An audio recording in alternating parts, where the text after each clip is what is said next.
Good morning. Thank you for joining me here on this bold, blessed, and beautiful Friday. I am, of course, your host, Nicholas Toppin, coming to you live from the docks of Laguna, California, these United States of America, the bold, blessed, and beautiful, the promised paradise of prosperity. A very grateful Irish immigrant. For my dad, Jack Aaron Mann, who inspired everything, Michael Mann. For Paul, Meg Gardiner. Prologue. At 11:32 a.m. on Thursday, September 7th, 1995, the Far East National Bank at 444 South Flower Street in Los Angeles was held up by three men, Neil McCauley, Michael Carito, and Chris Shrillius. A fourth, Donald Breeden, was driving the getaway vehicle. Far East National was a cash distribution hub with large amounts of currency on hand. Bank employees triggered 2 telco and 1 cellular alarm, but the signals went nowhere. The night before, Corretto had cut through the ceiling of the bank's underground garage to access the alarm system's CPU on the floor above the exchange and changed out 3 of its circuit boards. 20 minutes before the robbery, the alarm system turned itself and its video recordings off. At 11:50 a.m., McCauley, Carito, and Shrillius were walking out, one at a time, carrying duffel bags containing $12.8 million in cash. 5 minutes earlier, at 11:45 a.m., Vincent Hanna of LAPD's Robbery Homicide Division had received a tip about the armed robbery in progress. Hanna, his detectives, and the units of ununiformed police raced to the bank as McCauley, Shirito, and Shrillis were crossing the sidewalk on their way out. In the next moments, downtown LA erupted into urban warfare. Hanna had been pursuing this crew since he arrived at the scene of a violent armored van robbery. Pulling in, he found the typical crime scene paradigm, the ordered regularity of street furniture, curbs, lampposts, utility boxes, and then the alimonies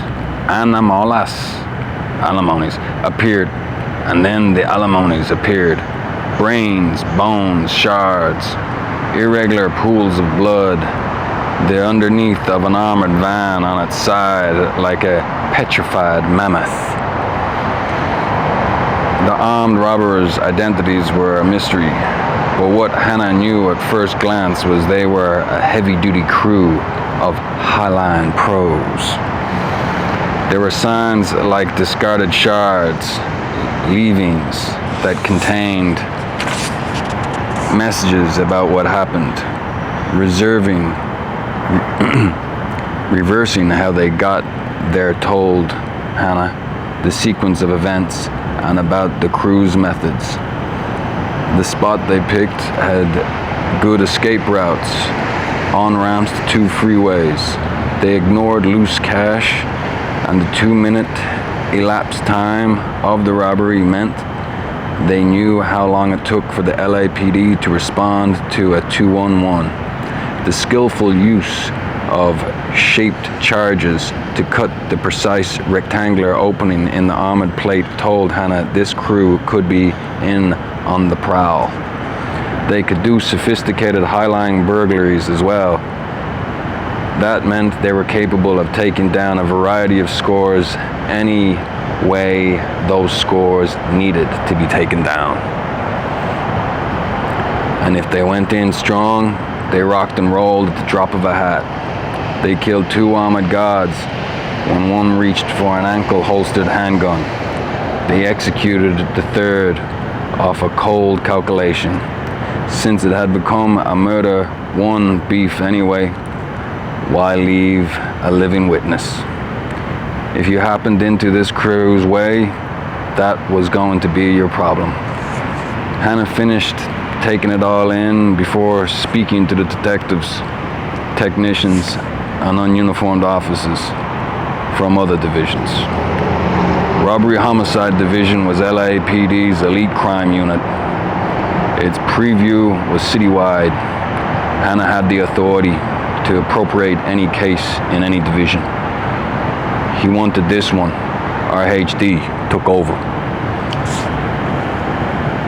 Working his network of informants, Hannah identified one crew member, Michael Cerrito. Surveillance on him led Hannah to the others, except the elusive Macaulay. Hannah knew, as a foregone conclusion, given this crew's proficiency, they were unlikely to leave behind enough physical evidence at a crime scene to tie them to it. So Hannah's strategy became to surveil them, discover what they were taking next, and be there when they walked in the door. Neil Macaulay became aware that somebody was on him. When it happened, his reaction was calm and smooth, because smooth was fast. Fast wasn't fast. Shrillis was inside a precious metal deposition. Excuse me. Shrillis was inside a precarious metal dispository. Shrillis was inside a precious metal dispository, cutting a hole in a metal vault door with a hollow core drill at 3 in the morning.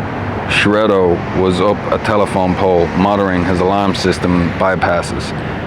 Treo, on lookout, was circling the block.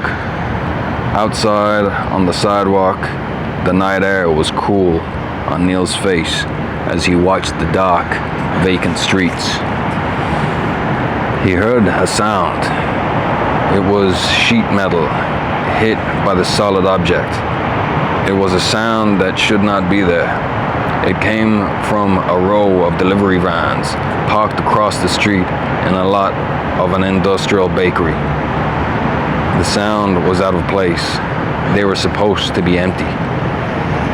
They weren't. Coolly, Neil re-entered the building. Shrillis, guiding the hollow bit, was moments away from accessing the lockbox. After that, it would be open. It would be open sesame. Neil gave the order, walked away.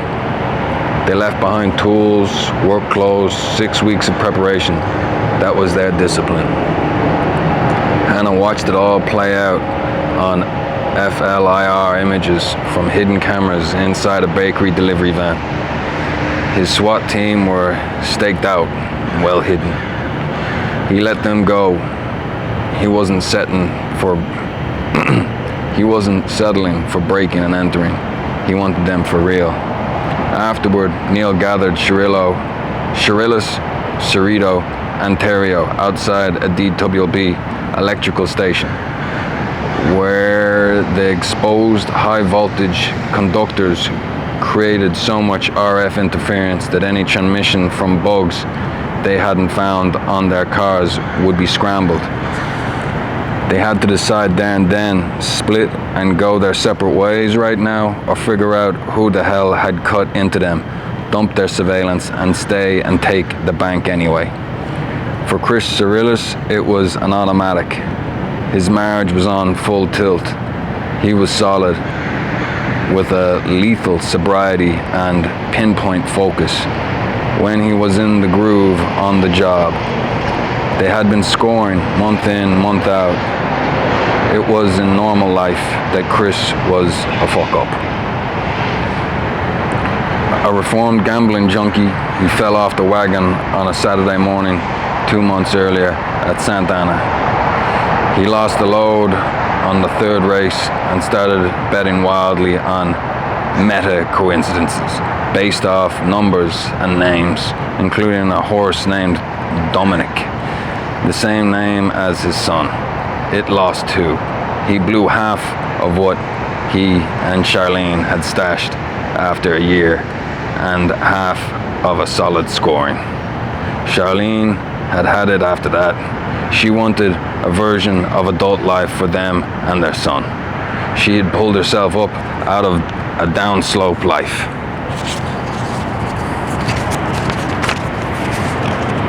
To her, Chris was staying a child growing older.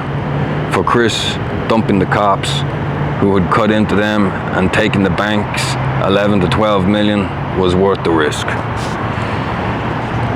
Sitting in night shadows beneath the soaring ramps of the 105 and the 101 interchange in a Cadillac, Neil was handed a package of counterine, including Vincent Hanna's personal file. Counter itinerary, including Vincent Hanna's COUNTERINTEL. Counter intel. Okay, we spelled it out together. This is going to be a no edit process, okay? Very busy. I have 12 hours of work to do. After this, the couple of hiccups we have had, I've wondered, oh, do I go back in there and edit? There will be no editing. Thank you. 5:30 in the morning, sunlight coming up. Look at that moon, Mr. Cheese and the moon. We continue. Sitting in shadows beneath the soaring ramps of the 105 and the 101 interchange in a Cadillac, Neil was handed a package of counter intel, including Vincent Hanna's personal file, by this fixer and middleman, Nate. Nate was an old school SoCal bank robber. He and Macaulay had done time in McNeil Federal Penitentiary in Puget Sound. Now he was a broker of scores on Neil's fence, tall, skeletal, and careful, with stringy long hair. Nate worked out of a blue-lit lounge he owned in Encino called the Blue Room. Right now, he was searching to find compelling words to frame his urgent caution.